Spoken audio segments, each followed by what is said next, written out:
നമസ്കാരം. ഷെക്കേന ടെലിവിഷനിലെ എല്ലാ പ്രേക്ഷകർക്കും നൈസ് ടെംപ്ലറിന്റെ പുതിയൊരു എപ്പിസോഡിലേക്ക് സ്വാഗതം. നാം മതബോധന ക്ലാസ്സുകളിൽ പഠിച്ചിട്ടുള്ള ബൈബിൾ വായിക്കുമ്പോൾ ഉൽപ്പത്തി പുസ്തകത്തിൽ നമ്മെ പിടിച്ചു നിർത്തിയിട്ടുള്ള ഒരു ഭാഗം, ദൈവം തൻ്റെ ഛായയിലും സാദൃശ്യത്തിലും മനുഷ്യനെ സൃഷ്ടിച്ചു. ഈ അറിവുമായി നാം വിദ്യാലയങ്ങളിലേക്ക് ചെല്ലുമ്പോൾ അവിടെ നമ്മെ പഠിപ്പിക്കുന്നു ഡാർവിൻ്റെ പരിണാമ സിദ്ധാന്തം. മനുഷ്യൻ്റെ പൂർവികർ, മനുഷ്യൻ്റെ പരിണാമം കുരങ്ങന്മാരിൽ നിന്നാണ്. ഈ ഒരു അറിവുമായി ഒരു കുട്ടി വളർന്ന് അവൻ്റെ യൗവന കാലത്തിലേക്ക് എത്തുമ്പോൾ സ്വാഭാവികമായിട്ടും അവൻ്റെ ഉള്ളിൽ ചില ചോദ്യങ്ങൾ, ചില സംശയങ്ങൾ ഉടലെടുക്കും.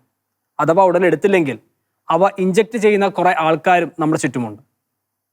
അവർ ചോദിക്കുന്ന പ്രധാന ചോദ്യം, നീ വിശ്വസിക്കുന്നത് സയൻസിലാണോ, ശാസ്ത്രത്തിലാണോ, അതോ ക്രിസ്തുവിലും അവൻ്റെ വചനത്തിലുമോ? ഈ ചോദ്യമാണ് ഇന്ന് നാം പങ്കുവയ്ക്കുന്നതും ചർച്ച ചെയ്യപ്പെടുന്നതും.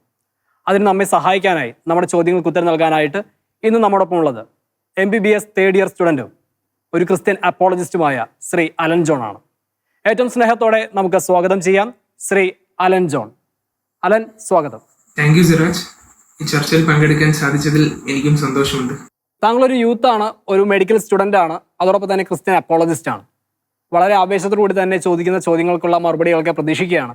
താങ്കളുള്ള ആദ്യത്തെ ചോദ്യം ഇതാണ്: ഉൽപ്പത്തിയിലെ സൃഷ്ടിവാദവും പരിണാമ സിദ്ധാന്തവും പരസ്പര വിരുദ്ധമാണോ എന്ന് ചോദിച്ചാൽ അലന് എന്ത് മറുപടിയാണ് പറയാൻ സാധിക്കുക?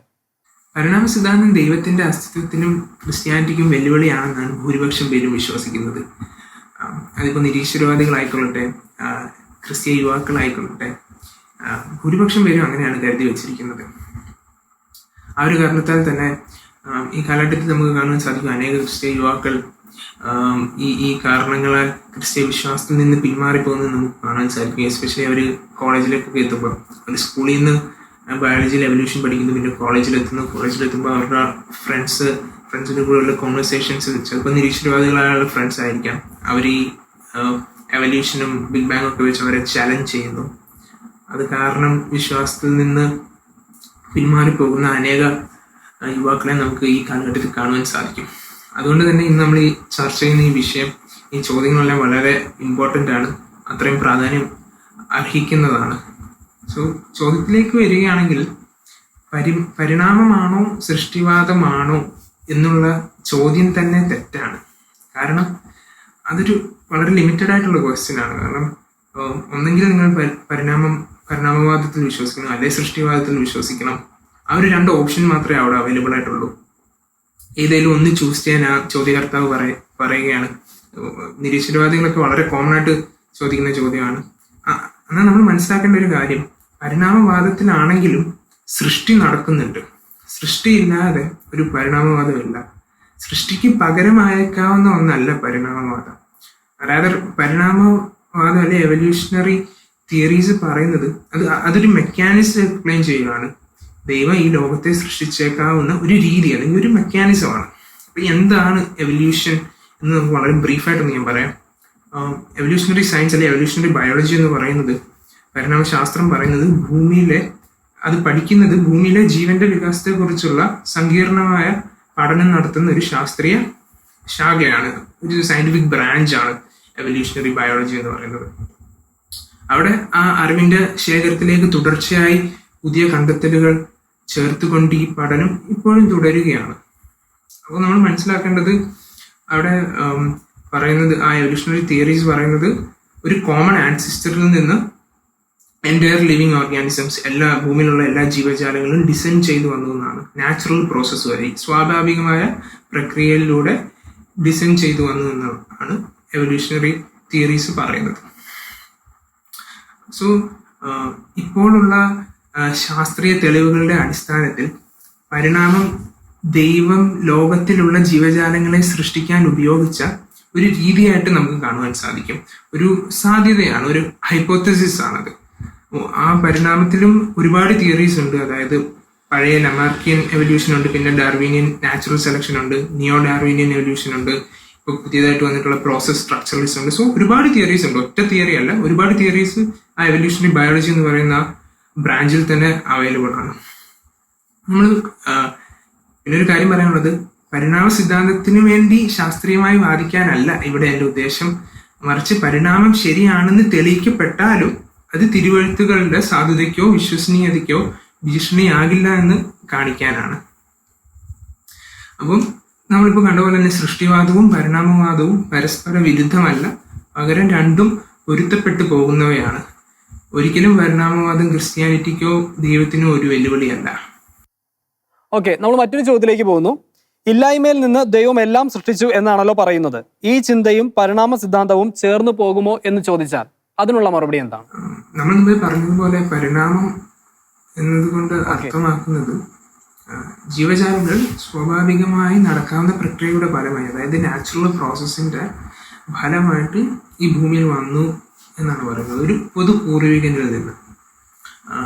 പലർക്കും അവിടെ ഒരു തെറ്റിദ്ധാരണയുണ്ട്. പലരും വിചാരിച്ചിരിക്കുന്നത് ആ നാച്ചുറൽ പ്രോസസ്സ് അല്ലെങ്കിൽ ആ ഒരു ഫിസിക്കൽ ലോസ്, അതിനെ ഡ്രൈവ് ചെയ്യുന്ന എവല്യൂഷണറി ഫോഴ്സ് എന്ന് പറയുന്നത് വളരെ അന്ധമായ ബ്ലൈൻഡ് ആയിട്ടുള്ള ഒരു ഫോഴ്സാണ്, ഒട്ടും തന്നെ ഗൈഡഡ് അല്ല എന്നാണ് മനസ്സിലാക്കിയിരിക്കുന്നത്. പക്ഷെ നമുക്ക് സൂക്ഷ്മമായി നിരീക്ഷിച്ച് കാണാൻ സാധിക്കും, അത് ഈ എവല്യൂഷൻ എന്ന് പറയുന്നത് തന്നെ എൻ്റയർലി ഒരു ഗൈഡഡ്, വെൽ ഡിസൈൻഡ് ആയിട്ടുള്ള, വെൽ സ്ട്രക്ചേർഡ് ആയിട്ടുള്ള ഒരു പ്രോസസ്സാണ്.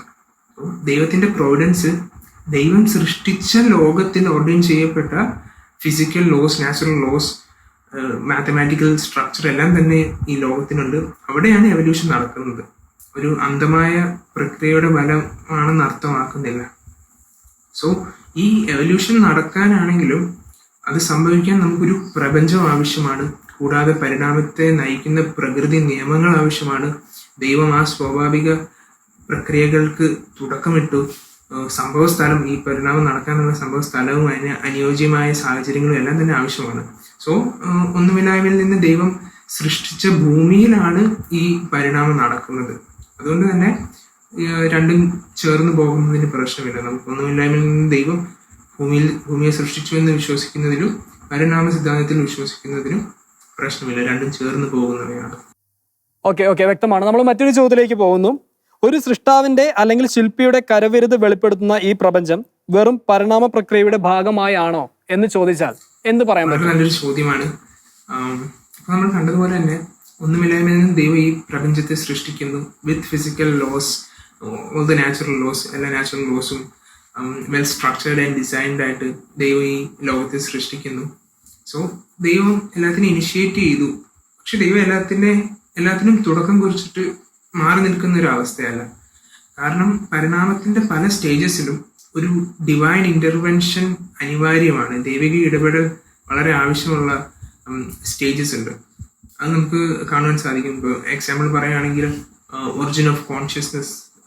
കാരണം ഫിസിക്കൽ എവല്യൂഷനിൽ ഇമ്മെറ്റീരിയൽ ആയിട്ടുള്ള, അതായത് അഭൗതികമായിട്ടുള്ള കോൺഷ്യസ്നെസ് വരുന്നത്, ജസ്റ്റ് ഒരു എക്സാമ്പിൾ ഞാൻ പറഞ്ഞതാണ്. സോ നമുക്ക് കാണാൻ സാധിക്കും ദൈവിക ഇടപെടൽ പല പല ഭാഗങ്ങളിലും ഒരു സൂപ്പർ നാച്ചുറൽ ഇന്റർവെൻഷൻ നമുക്ക് കാണുവാൻ സാധിക്കും. സോ ജസ്റ്റ് സ്ട്രിക്ട്ലി ഫിസിക്കൽ എവല്യൂഷന്റെ ഫലമായിട്ടല്ല ജീവജാലങ്ങൾ, ലിവിങ് ഓർഗാനിസംസ് വന്നത്. ദൈവമാണ് എവല്യൂഷനെ ഡിസൈൻ ചെയ്തതെങ്കിലും ദൈവമാണ് അതിൻ്റെ എവല്യൂഷണറി ഡ്രൈവിംഗ് ഫോഴ്സ് എങ്കിലും ആ ഫോഴ്സ് എല്ലാം തന്നെ ദൈവം ഓർഡൈൻ ചെയ്തതാണെങ്കിലും പല പല ഭാഗങ്ങളിൽ നമുക്ക് ഡിവൈൻ ഇന്റർവെൻഷൻ കാണാൻ സാധിക്കും. സോ ദൈവം ഇപ്പോഴും ഈ ഭൂമിയിൽ ദൈവം പ്രവർത്തിച്ചു കൊണ്ടിരിക്കുന്നത് പോലെ തന്നെ. നമുക്ക് കുറച്ച് കൂടുതൽ ചോദ്യം ഉള്ളതുകൊണ്ട് നമ്മൾ അടുത്ത ചോദ്യത്തിലേക്ക് പോവുകയാണ്. മാക്സിമം ചോദ്യങ്ങൾ നമ്മൾ ആൾക്കാർ ചോദിച്ചിരിക്കുന്ന ചോദ്യങ്ങൾ താങ്കളോട് ചോദിക്കാനായിട്ടാണ് ഞാൻ ആഗ്രഹിക്കുന്നത്. നമ്മൾ വേറൊരു ചോദ്യത്തിലേക്ക് പോകുന്നു. ദൈവം മനുഷ്യനെ തന്റെ ഛായയിൽ സൃഷ്ടിച്ചു എന്നല്ലേ ബൈബിൾ പറയുന്നത്? പരിണാമ സിദ്ധാന്തം ഒരു വിശ്വാസത്തിലെടുത്താൽ ദൈവം മനുഷ്യനെ കുരങ്ങിന്റെ ഛായയിലാണ് സൃഷ്ടിച്ചത് എന്ന് കരുതേണ്ടി വരുമോ എന്നൊരാൾ ചോദിച്ചിട്ടുണ്ട്. വളരെ മനോഹരമായ ഒരു ചോദ്യമായിട്ട് തോന്നുന്നു, വളരെ കൗതുകമായി തോന്നുന്നുണ്ട്. ഇത്തരത്തിലൊരു ചോദ്യം വന്നു കഴിഞ്ഞാൽ എന്താണ് മറുപടി പറയാനുള്ളത്? ഇത് ഞാൻ മുമ്പേ പറഞ്ഞ പോലെ തന്നെ എവല്യൂഷണറി തിയറികളെ കുറിച്ചുള്ള ഒരു തെറ്റിദ്ധാരണയാണ് പല നിരീശ്വരവാദികളും ഇത് മുന്നോട്ട് വെക്കുന്നത്. ഈ കാലഘട്ടത്തിൽ നമുക്ക് കാണാൻ സാധിക്കും. എന്നാൽ ബയോളജി എവല്യൂഷണറി തിയറി നമ്മൾ നോക്കുമ്പോൾ അതൊരു തെറ്റിദ്ധാരണയാണെന്ന് മനസ്സിലാവും. കാരണം എവല്യൂഷണറി തിയറി എന്താണ് പറയുന്നത്? മുമ്പ് ഞാൻ പറഞ്ഞ പോലെ തന്നെ മനുഷ്യരും കുരങ്ങന്മാരും ഒരു കോമൺ ആൻസിസ്റ്ററിൽ നിന്ന് രണ്ടുപേരും ഇവോൾവ് ചെയ്തു വന്നു എന്നാണ് പറയുന്നത്.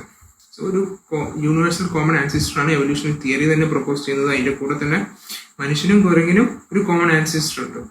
അപ്പം നമുക്ക് കാണാൻ സാധിക്കും, അല്ലാതെ കുരങ്ങിൽ നിന്ന് മനുഷ്യൻ ഡിസൈൻ ചെയ്ത് വരുവല്ലായിരുന്നു. അതൊരു വളരെ തെറ്റാണ്. ഇവർ രണ്ടുപേർക്കും, ഈ രണ്ട് സ്പീഷീസിനും കോമൺ ആയിട്ടുള്ള ആൻസിസ്റ്റേഴ്സ് ഉണ്ട്. വേറെ ഹോമിനിഡ് സ്പീഷീസിനെ നമുക്ക് കാണാൻ സാധിക്കും.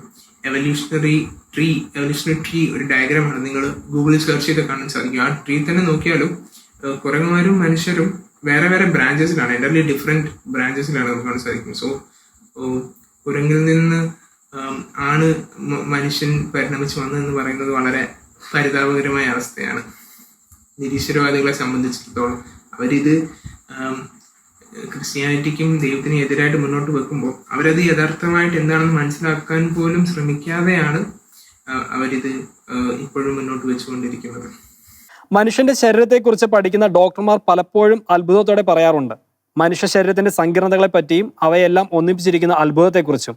ഇത്രയും സങ്കീർണമായ വികാരവും ചിന്തയും ബുദ്ധിയും വിവേകവും മനസ്സും ശരീരവുമുള്ള ഒരു സൃഷ്ടി പരിണാമത്തിലൂടെ മാത്രം രൂപം കൊണ്ടു എന്ന് പറയുന്നതിലെ യുക്തി എന്താണ്? ഒരു മെഡിക്കൽ സ്റ്റുഡൻറ്റും കൂടി ആയതുകൊണ്ട് ഇതിനെപ്പറ്റി നല്ല രീതിയിൽ മറുപടി പറയാൻ സാധിക്കുമെന്ന് ഞാൻ വിചാരിക്കുകയാണ്. എന്താണ് പറയാനുള്ളത്? സോ നമ്മൾ കണ്ടതുപോലെ തന്നെ എവല്യൂഷൻ ഒരു ഹൈലി ഡിസൈൻഡ് ആയിട്ടുള്ളൊരു പ്രോസസ്സാണ്. വെൽ സ്ട്രക്ചേർഡ് ആയിട്ടുള്ള, കാരണം ഓരോ സ്റ്റേജസും അത്രയും ഇൻട്രിക്കറ്റ്ലി ഡിസൈൻഡ് ആണ്. ആ എവല്യൂഷണറി ഡ്രൈവിംഗ് ഫോഴ്സ് ദൈവം ഒരു പ്ലാനോടെ ചെയ്തതാണെന്ന് തന്നെ നമുക്ക് കാണാൻ സാധിക്കും. ശ്രദ്ധിച്ച് നോക്കി കാണാൻ ഒരു ലക്ഷ്യത്തോടെ ഉദ്ദേശം വെച്ചാണ് ദൈവം നമ്മെ സൃഷ്ടിച്ചത്. സോ ഈ സൃഷ്ടിക്ക് പുറകിൽ ഒരു മൈൻഡ് അല്ലെങ്കിൽ ഒരു ഡിസൈനർ ഉണ്ട് എന്നുള്ളത് നമുക്ക് യുക്തിപരമായി തന്നെ എത്തിച്ചേരാവുന്ന ഒരു നിഗമനമാണ്. കാരണം കോൺഷ്യസ്നെസ് അല്ലെങ്കിൽ ഇൻറ്റൻഷനാലിറ്റി, നമുക്ക് ഇൻറ്റൻഷനൽ ആവാൻ സാധിക്കുന്ന ഒരവസ്ഥ, നമ്മുടെ ജീവിതത്തിന് പർപ്പസ് തരുന്നത്, നമ്മുടെ ജീവിതം അർത്ഥവത്താക്കുന്നത്, നമ്മുടെ ജീവിതത്തിന് മീനിങ്, നമ്മളെ മോറൽ ഏജൻസ് ആക്കുന്നത്, ഇതെല്ലാം ദൈവിക ഇടപെടൽ, ദൈവിക ഇന്റർവെൻഷൻ കൂടാതെ ഉണ്ടാവുന്ന ഭൗതിക പ്രക്രിയയുടെ മാത്രം ഫലങ്ങളല്ല, ഒരിക്കലും തന്നെ ആകാൻ കഴിയുകയില്ല. ഏതൊരു ശാസ്ത്രീയ തെളിവെടുത്താലും നമുക്ക് യുക്തിപരമായി എത്തിച്ചേരാവുന്ന നിഗമനം ഇതിൻ്റെ എല്ലാം പിന്നിൽ ഒരു അതിശക്തമായ ഒരു ഡിസൈനർ, വളരെ ക്രിയേറ്റീവായിട്ടുള്ള ഒരു ഡിസൈനർ ഉണ്ടെന്നാണ്. ഈ തെളിവുകളെല്ലാം തന്നെ നമ്മളെ ദൈവത്തിങ്കിലേക്ക് വിരൽ ചൂണ്ടുന്നു. ഫോർ എക്സാമ്പിൾ ഹ്യൂമൻ ബോഡി പറഞ്ഞ പോലെ ഹൈലി കോംപ്ലക്സ് ആണ്. ഫ്രം ബയോ കെമിക്കൽ ലെവൽ മുതൽ അല്ലെങ്കിൽ സെല്ലുലാർ ലെവൽ മുതൽ എൻ്റെ ഒരു സിസ്റ്റം നമ്മൾ നോക്കിയാൽ തന്നെ ഹൈലി കോംപ്ലക്സ് ആണ്, ഹൈലി വെൽ ഡിസൈൻഡ് ആണ്. എല്ലാം തന്നെ ഒരു കോമൺ എൻഡിലേക്ക് ഫങ്ഷൻ ചെയ്യുന്ന ഹൈലി ഡിസൈൻഡ് ആയിട്ടുള്ളൊരു സിസ്റ്റമാണ്. അതേപോലെ തന്നെ നമ്മൾ ബാക്കി ലിവിങ് ഓർഗാനിസത്തെ നോക്കി തന്നെ, എൻ്റെ വേൾഡ് നോക്കി, എൻ്റെ യൂണിവേഴ്സ് നോക്കി തന്നെ ആ ഡിസൈൻ നമുക്ക് കാണാൻ സാധിക്കും. ബേർഡ്സ്, പ്ലാന്റ്സ്, ആനിമൽസ് എല്ലാം തന്നെ നമ്മൾ നോക്കിയാൽ നമുക്ക് ആ ഡിസൈൻ വളരെ എവിഡൻ്റ് ആണ്. സോ ഇതെല്ലാം തന്നെ വിരൽ ചൂണ്ടുന്നത് ഒരു ഇൻ്റലിജൻറ്റ് ഡിസൈനറിലേക്കാണ്, ഇൻ്റലിജൻറ്റ് ഡിസൈനിലേക്കാണ്. സോ അതിൽ നിന്ന് നമുക്ക് യുക്തിപരമായി എത്തിച്ചേരാവുന്ന ഒരു നിഗമനമാണ് ഇതിന് പിന്നിൽ, ഈ ഡിസൈന് പിന്നിൽ ഒരു ഡിസൈനർ ഉണ്ട് എന്നുള്ളത്. ഓക്കെ, താങ്കളൊരു യൂത്തും കൂടി ആയതുകൊണ്ട് ചോദിക്കാൻ, നമ്മുടെ ഈ കാലഘട്ടത്തിൽ യുവജനങ്ങൾക്കിടയിൽ അല്ലെങ്കിൽ ഇപ്പോൾ കോളേജിലായിക്കോട്ടെ അല്ലെങ്കിൽ താങ്കൾ പഠിക്കുന്ന സ്ഥലങ്ങളിലായിക്കോട്ടെ ഇത്തരത്തിലുള്ള ചോദ്യങ്ങൾ, അതായത് ഈ സൃഷ്ടിയും അല്ലെങ്കിൽ ശാസ്ത്രവും ദൈവത്തിന്റെ സൃഷ്ടിയും തമ്മിലുള്ള കമ്പയർ ചെയ്തുകൊണ്ടുള്ള ചോദ്യങ്ങളൊക്കെ ഈ കാലഘട്ടത്തിൽ വളരെയേറെ ഉയർന്നു വരുന്നുണ്ട്, അല്ലെങ്കിൽ അത് ആക്റ്റീവ് ആവുന്നുണ്ട്. ഇതിന്റെ പിന്നിൽ ഒരു ടീമുണ്ട്, അല്ലെങ്കിൽ നിരീശ്വരവാദികളോ അല്ലെങ്കിൽ അത്തരത്തിൽ പ്രവർത്തിക്കുന്ന ആൾക്കാർ ഇതിന്റെ പിന്നിൽ യുവജനങ്ങൾക്കിടയിൽ ഇത് മനഃപൂർവ്വം ഉയർത്തിക്കൊണ്ടുവരാൻ ശ്രമിക്കുന്നുണ്ട് എന്ന് ചോദിച്ചാൽ അതിനെന്ത്, അനുഭവത്തിൽ നിന്നുകൊണ്ട് എന്താണ് പറയാനുള്ളത്? വളരെ നല്ലൊരു ചോദ്യമാണത്. എവല്യൂഷനെ പറ്റി നമ്മൾ കേൾക്കുമ്പോൾ ആദ്യം തന്നെ നമ്മുടെ എല്ലാവരുടെയും തന്നെ മനസ്സിലേക്ക് ഓടിയെത്തുന്നൊരു വാക്യമാണ് ഉൽപ്പത്തിയിലെ ആ വാക്യം, ദൈവം മനുഷ്യരെ തൻ്റെ സ്വരൂപത്തിലും സാദൃശ്യത്തിലും സൃഷ്ടിച്ചു എന്നുള്ള ആ വാക്യം. പക്ഷെ അവിടെ ഇമേജ് ഓഫ് ഗോഡ്, എങ്കിൽ ലാറ്റിനിൽ ഇമാഗോ ഡെയ് എന്ന് പറയും. ആ ഇമേജ് ഓഫ് ഗോഡ് എന്നുള്ളത് കൊണ്ട് എന്താണ് അതിൻ്റെ ശരിക്കും ഉള്ള തിയോളജിക്കൽ മീനിങ്, തിയോളജിക്കൽ അർത്ഥം എന്താണെന്ന് നമ്മൾ മനസ്സിലാക്കേണ്ടത് വളരെ ആവശ്യമാണ്, അനിവാര്യമായിട്ടുള്ളൊരു കാര്യമാണ്. കാരണം അതിൻ്റെ അർത്ഥത്തിലെ ആസ്പദമാക്കിയിരിക്കും. അതിൻ്റെ അർത്ഥം നമ്മൾ ശരിയാക്കി മനസ്സിലാക്കിയാൽ ഈ ഒരു ചോദ്യം തന്നെ ഉണ്ടാവില്ല. ഇമേജ് ഓഫ് ഗോഡ് എന്ന് പറയുന്ന ഒരു ഫിസിക്കൽ കാര്യമല്ല. കാരണം ഒരു ഫിസിക്കൽ കാരണമാണെങ്കിലല്ലേ ഉള്ളൂ നമ്മുടെ ഇതിനു മുമ്പുണ്ടായിരുന്ന ആൻസിസ്റ്റർ, ഹോമിനിഡ് ആൻസിസ്റ്റേഴ്സിന്റെ ഇമേജിലാണോ നമ്മൾ സൃഷ്ടിക്കപ്പെട്ടത് എന്നുള്ള ഒരു ചിന്ത തന്നെ വരത്തുള്ളൂ.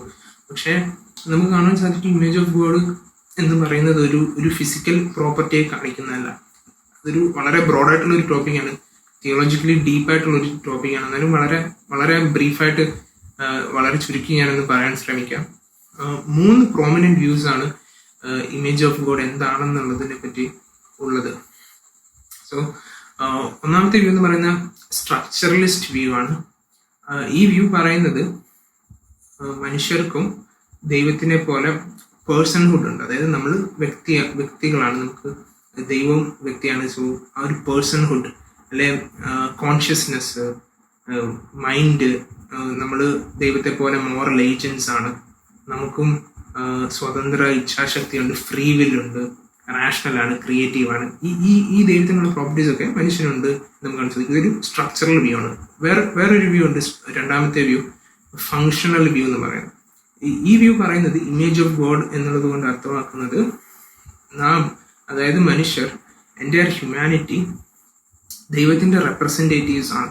അതായത് ഈ ലോകത്തിൽ ഈ സൃഷ്ടിയെ പരിപാലനം ചെയ്യാനും എല്ലാമുള്ള ദൈവത്തിൻ്റെ പ്രതിനിധികളാണ്, അല്ലെ കാര്യസ്ഥന്മാരാണ്, ദൈവത്തിൻ്റെ പാർട്ട്നേഴ്സാണ്, ദൈവത്തിൻ്റെ പങ്കാളികളായിട്ട്, ദൈവത്തിൻ്റെ പാർട്ട്നേഴ്സായിട്ട് നമുക്ക് ആ ഒരു ഡെലിഗേഷൻ കൊടുക്കുന്നത് നമുക്ക് കാണാൻ സാധിക്കും ഉൽപ്പത്തിയിൽ.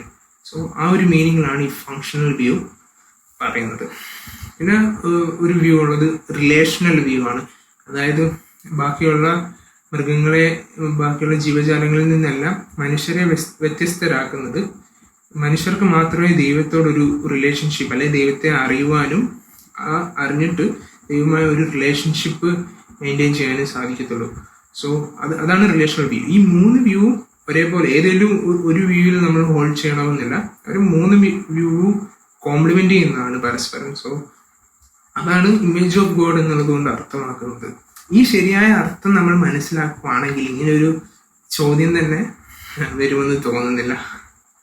ഞാൻ പറഞ്ഞതുപോലെ ഇമേജ് ഓഫ് ഗോഡ് എന്ന് പറയുന്ന ഒരു ഫിസിക്കൽ പ്രോപ്പർട്ടി, ഫിസിക്കൽ കാര്യമോ അല്ല. മനസ്സിലായെന്ന് വിചാരിക്കുന്നു. Yes, okay Shri Alan John, താങ്കൾ വളരെ വ്യക്തമായിട്ട് തന്നെ കാര്യങ്ങളൊക്കെ അവതരിപ്പിച്ചു. ഈ നമ്മുടെ പരിണാമത്തെക്കുറിച്ചും സൃഷ്ടിയെക്കുറിച്ചും ഒക്കെ ഈ കാലഘട്ടത്തിൽ യുവജനങ്ങൾക്കിടെ ധാരാളം ചോദ്യങ്ങൾ ഉയർന്നു വരുന്നുണ്ട്. ആ സമയത്ത് തന്നെ ഇത്തരത്തിൽ യുവജനങ്ങൾ തന്നെ അതിന് മറുപടിയുമായിട്ട് മുന്നോട്ട് വരുന്നത്, ഏറെ പ്രത്യേകിച്ച് താങ്കളൊരു MBBS സ്റ്റുഡൻറ്റും കൂടിയാണ്. അപ്പോൾ പഠിക്കാൻ ധാരാളം കാര്യങ്ങളുണ്ടായിട്ടും അതിനിടയിലും ക്രിസ്ത്യൻ അപ്പോളജിസ്റ്റ് ആയിട്ടും കൂടി ഒരു സൈഡിൽ കൂടി ആ കാര്യങ്ങളും കൊണ്ടുപോകുന്നു. താങ്കൾ വിലപ്പെട്ട സമയം ഞങ്ങളോടൊപ്പം ചെലവഴിച്ചു. ഇനിയും മുന്നോട്ടുള്ള താങ്കളുടെ ജീവിതയാത്രയിൽ സഭയ്ക്കും സമൂഹത്തിനും പ്രയോജനമാകുന്ന രീതിയിൽ ഒരു ഡോക്ടറായിട്ട്, ഒരു ക്രിസ്ത്യൻ അപ്പോളജിസ്റ്റായിട്ട് ഇനിയും ധാരാളം കാര്യങ്ങൾ ചെയ്യാൻ സാധിക്കട്ടെ. ഇത്രയും നേരം താങ്കളുടെ വിലപ്പെട്ട സമയം ഞങ്ങളോടൊപ്പം ചെലവഴിച്ചതിന് പ്രത്യേകം നന്ദി പറയുകയും ചെയ്യുകയാണ്. Thank you so much. നമുക്കറിയാം, ശാസ്ത്രവും സയൻസും അത് മാറിക്കൊണ്ടേയിരിക്കുന്നതാണ്. ഓരോരുത്തരുടെയും കണ്ടെത്തലുകൾ, ഓരോ ശാസ്ത്രജ്ഞന്മാരുടെ നിരീക്ഷണങ്ങൾക്കനുസരിച്ച്, പുതിയ കണ്ടെത്തലുകളനുസരിച്ച് അവയിൽ മാറ്റം വന്നുകൊണ്ടേയിരിക്കും. എന്നാൽ കർത്താവും അവൻ്റെ വചനവും എന്നും അതേപോലെ നിലനിൽക്കുന്നതാണ്. നമ്മുടെ സംശയങ്ങൾ ഇവിടെയൊന്നും കൊണ്ട് അവസാനിക്കുന്നില്ല. നിങ്ങളുടെ ഉള്ളിലുള്ള മറ്റ് സംശയ നിവാരണവുമായി, വിശ്വാസന്തമായ നിങ്ങളുടെ ചോദ്യങ്ങൾക്കുള്ള ഉത്തരവുമായി, അത് പറഞ്ഞു തരാൻ പറ്റുന്ന മറ്റൊരു വ്യക്തിയുമായി നമ്മൾ വീണ്ടും കണ്ടുമുട്ടും. അതുവരെ take care and good bye.